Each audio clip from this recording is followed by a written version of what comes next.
Welcome back. We're talking about sanctions. Do they work? Still with me, Peter Kuznick, co-author of The Untold History of the United States from Rhode Island, Vladimir Golstein, a professor of Slavic studies at Brown University.From Havana, Cuba, Cristina Escobar, a Cuban journalist, and Jamal Abdi is policy director at the National Iranian American Council. Cristina, talking about how sanctions sometimes backfire, I was wondering about the sanctions in Cuba, and in a sense, has it forced Cuba to develop its own domestic industries and in some instances spurred the country in the fields of, say, the sciences, like medical science I was thinking of particularly. There's been breakthroughs in Cuba on medical science, and this is what could happen when a country doesn't have to rely on importing technology, on importing knowledge. It has to develop its own. Yeah, that's right. In Cuba, the lack of industries from the United States has created the need to actually develop our own ways of having things, of developing technology, or of having, for example, a pharmaceutical industry also that has been developed in Cuba. And that has to do with the policy of the socialist government of the revolution of educating people here in Cuba and trusting in that people is going to be the best asset. And nowadays, as a matter of fact, and after leaving the collapse of the Soviet Union and losing our main markets and all that, the people in Cuba has been the main asset that the government has had to face the economic issues.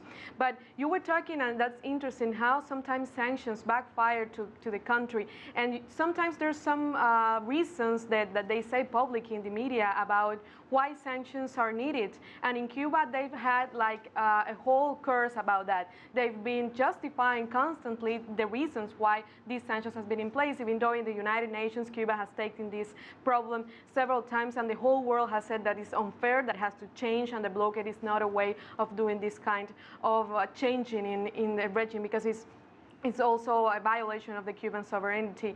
But nowadays, for example, it's a problem for the United States. First of all, the American citizens can't come to Cuba to do tourism because of the fact that the legislation, the American legislation forbids that. Now, with the reform of the Cuban economy and all that has to do with the opening of the foreign companies, it's an opportunity for the entire world, but not for the companies from the United States. So it's becoming a problem now, and it's not just anymore what they say it's going to be. That was about to bring a different government, to bring freedom to Cuba, and all that kind of reasons which for me, that I grew up here in Cuba, I live in Cuba, are just ways to cover a real purpose in Cuba that has to do with the government, that has nothing to do with the interests of the American government, historically speaking. And that's something that we can see nowadays in Latin America also, like in Venezuela too. Okay. Jamal, you know, at the beginning of the show, we heard that report from our reporter there, and he quoted Stephen Pfeiffer from Brookings Institution, who said that he believed that sanctions did have an effect in forcing Iran to the negotiating table, the nuclear negotiating table, after its oil exports dropped 2012, 2013, dropped by 50%. Do you believe that to be the case?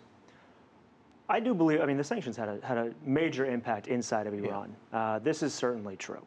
It didn't have an impact on Iran's nuclear program. It had an impact on ordinary people.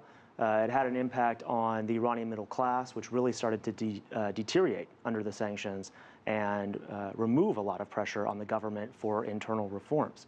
But as far as bringing Iran to the table for the nuclear issue, the same argument is made inside of Iran, just from a different perspective. And they say every time we introduce new centrifuges or new technologies, that's what brought the United States to the table.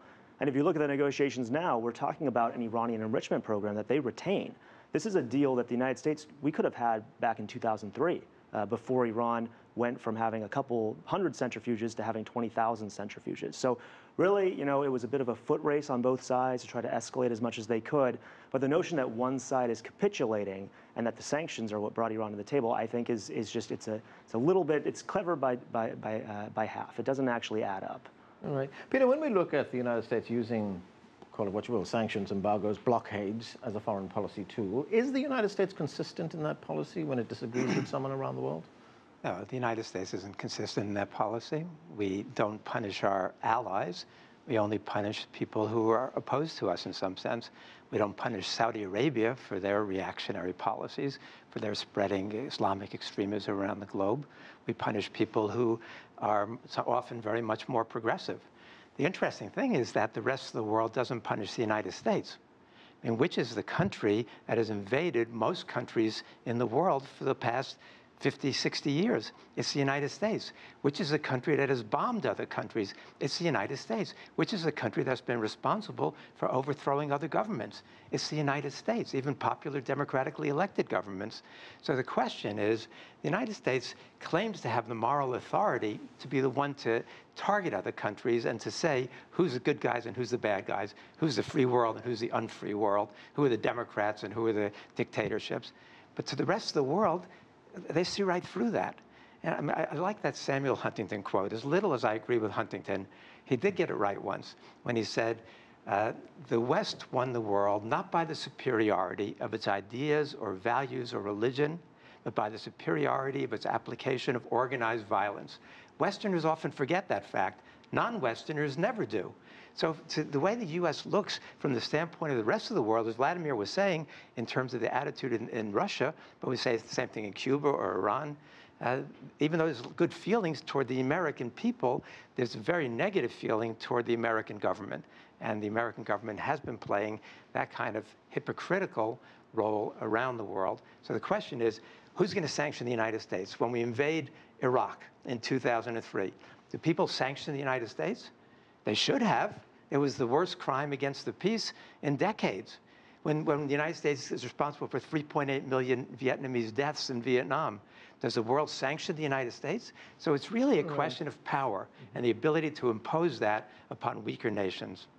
Vladimir, looking at the situation in Russia right now, as you pointed out, President Putin's popularity ratings are very, very high. Yet at the same time, we've seen the value of the ruble, the Russian currency, drop. We've seen Russia's credit rating drop. How does one explain that, the fact that the president is still so popular with what is happening to the economy? Well, the feeling, the main idea is that Russian people on this one are more or less supportive of Putin. So they know that they have to deal with hardship, but one have to be aware that throughout Russian history, they actually thrive on hardship. I don't want to say they love it, but they rise to the occasion.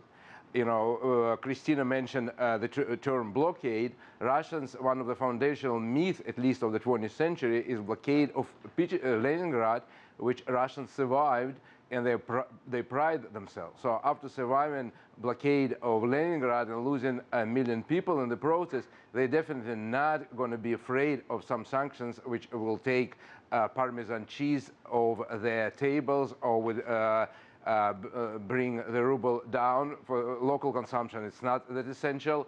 Primarily it hits maybe medicine, it hits something else, but Russians will definitely tighten their belt and survive. But I want to return to the issue of what Peter mentioned, that this is precisely how Russians feel.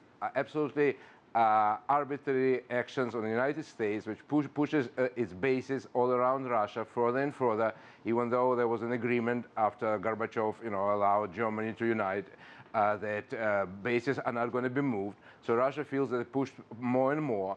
Then there was granted, many Russians would agree that there was a corrupt regime in Ukraine. Now it's replaced by another corrupt oligarchs who also not only just corrupt, they also function with the nationalists from the Western Ukraine. So Russians see it and they're dismayed. Right. So when they see this, horror in Ukraine, continuous bombardment in Donbass, and U.S. supporting it, they just resolve they're going to bear it, and there'll be a rally again, around the president. I'm afraid I'm going to have to interrupt you there. Thanks to all of you for joining us. We have run out of time. Thanks for being with us. That's it for this edition of The Heat, but the conversation isn't over. Join us online by sending your comments to The Heat at cctv-america.com or chat with us on Twitter at cctvamerica. Thanks for being with us.